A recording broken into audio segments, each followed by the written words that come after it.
गांव के बाहर एक सुनसान कच्ची सड़क। शाम का समय, इक्का दुक्का राहगीर ही वहां से गुजर रहे हैं। रमैया अपने पुराने लकड़ी के ठेले के पास अकेला उदास खड़ा है। ठेले पर लिखा है रमैया देसी चिली चिकन।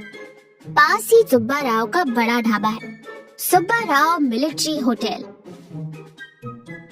रमैया अपने आप से बुदबुदाते हुए चिकन काटते हुए कहता है, इस रास्ते पर लोगों का आना जाना वैसे ही कम है। आज तो एक भी इंसान नहीं आया। माँ की दवाइयों और इस टूटी झोपड़ी की छत के लिए पैसे कहाँ से लाऊंगा भगवान। सुब्बा राव के होटल के पास एक दो ट्रक खड़े हैं और वो अपने गले के पास कुर्सी पर शान से बैठा है। उसके गले में सोने की मोटी चेन है। वो रमैया की तरफ हिकारत भरी नजरों से देखता है और कहता है, अरे ओ रमैया, इस सुनसान सड़क पर जो दो चार लोग आते हैं वो मेरे ही होटल में खाते हैं। तू अपने इस सड़े हुए ठेले को उस पेड़ के नीचे लगा ले, कम से कम यहाँ मक्खियाँ तो कम आएंगी। रमैया विनम्रता से कहता है, सुब्बा राव जी, पेट की आग बुझाने के लिए खड़ा हूँ। यही आस रहती है कि कभी न कभी कोई राहगीर मेरे हाथ का भी स्वाद चखेगा। सुब्बा राव गुस्से में कहता है, आस नहीं, ये तेरी लालच है। मेरे शानदार होटल के बगल में तेरा ये दरिद्र ठेला देखकर ही मेरा खून खौलता है। सुन ले, कल से ठेला यहाँ नहीं दिखना चाहिए। गांव के उस पार कहीं भी जाकर मर। रात का समय, रमैया की छोटी सी झोपड़ी, एकदम सन्नाटा। एक मिट्टी का दिया जल रहा है। उसकी बीमार मार सुशील अम्मा एक पुरानी खटिया पर लेटी खांस रही है। रमैया उनके पैर दबा रहा है। अम्मा खांसते हुए कहती है, क्या हुआ रमैया, आज भी कोई नहीं आया? उस सुब्बा राव ने फिर से तुझे ताने मारे? कुछ नहीं माँ, उस रास्ते पर मुसाफिरों ने आना ही छोड़ दिया है। कल मैं शहर जाकर आधा मुर्गा ही लाऊंगा और फिर से अपनी किस्मत आजमाऊंगा। तुम चुपचाप दवा खा लो। बेटा, तेरी मेहनत एक दिन रंग जरूर लाएगी। तेरे हाथों में जो देसी मसालों का जादू है ना, वो सुब्बा राव के मिलावटी ढाबे में नहीं है। अगला दिन, वही सुनसान कच्ची सड़क, कोई नहीं है। रमैया ने अपने ठेले को साफ करके सजाया है। उसकी पत्नी कमला पत्थर की ओखली में ताजे मसाले कूट रही है। कमला ओखली में मसाले कूटते हुए कहती है, सुनिए जी, कोई नहीं आया तो क्या हुआ? आज मैंने अपने आंगन की लाल मिर्च से मसाला पीसा है। इसकी खुशबू से एक मुसाफिर भी रुक गया तो हमारा दिन बन जाएगा। हाँ कमला, आज भगवान बस एक ग्राहक भेज दे, मेरी मेहनत सफल हो जाएगी। गांव की जमींदार सूर्य प्रकाश उसी रास्ते से गुजर रही है। वो फोन पर बात कर रहे हैं और अचानक उनकी जीप का टायर पंचर हो जाता है। आसपास एकदम सन्नाटा है। ड्राइवर टायर बदलने लगता है। जमींदार सुब्बा राव के होटल की तरफ देखता है, लेकिन वहाँ की गंदगी देखकर मुंह फेर लेता है। तभी उसे रमैया के ठेले से ताजे भुने मसाले और देसी चिकन की महक आती है। जमींदार करीब आते हुए कहता है, रमैया, गाड़ी ठीक होने में समय लगेगा। एक प्लेट देसी चिली चिकन लगाओ, लेकिन याद रहे मिर्च तीखी हो और तेल कम। रमैया खुशी से झुककर प्रणाम करते हुए कहता है, जी मालिक, अभी लाया। मेरी पत्नी ने अपने हाथों से पत्थर पर मसाले पीसे हैं, एकदम शुद्ध। उस शांत माहौल में जमींदार चिली चिकन का पहला टुकड़ा खाता है। उसके चेहरे पर आश्चर्य और गहरी संतुष्टि आ जाती है। वाह रमैया, क्या स्वाद है, एकदम असली देसी मसालों का जायका। शहर के बड़े होटलों में भी मैंने ऐसा स्वाद नहीं चखा। रमैया हाथ जोड़कर कहता है, ये आपकी कृपा है मालिक। रमैया, कल मेरी हवेली में शहर से 2-3 बड़े अधिकारी आ रहे हैं। बहुत ही खास और छोटी सी दावत है। उन्हें तुम्हारे हाथ का यही देसी चिली चिकन परोसना है। ये लो 10,000 रुपए एडवांस। रमैया आंखों में खुशी के आंसू लिए कहता है, जी मालिक, मैं अपनी जान लगा दूंगा। सुब्बा राव अपने होटल से ये सब देख रहा है। वो ईर्ष्या से जल भुन जाता है।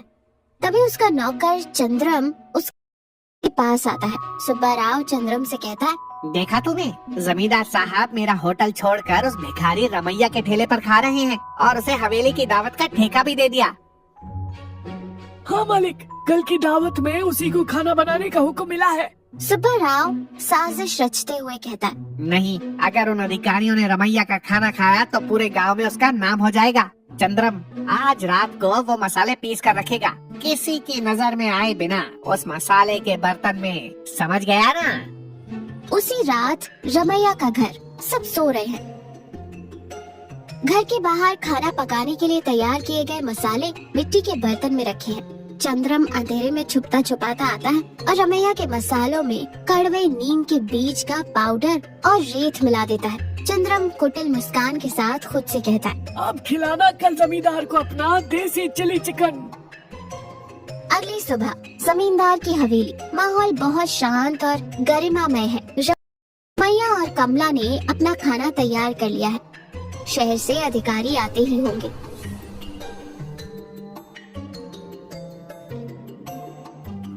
अगर इन 2-4 मेहमानों को हमारा खाना पसंद आ गया तो हमारी सारी तकलीफें दूर हो जाएंगी कमला।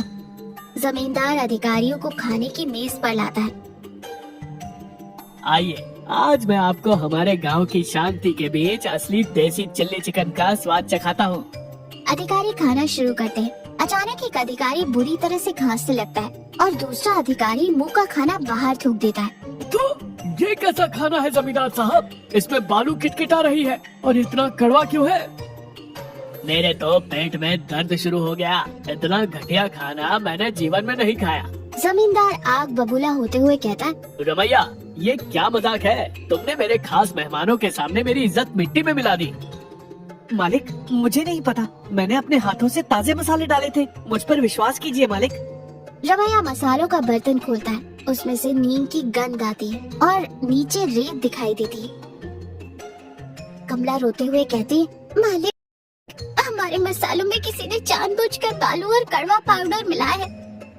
खामोश रहो। अब कभी मुझे अपनी शक्ल मत दिखाना। धक्के मारकर बाहर निकालो इन्हें। तभी जमींदार का वफादार पहरेदार वीरैया अंदर आता है। वो चंद्रम का कॉलर पकड़कर उसे घसीटते हुए लाता है।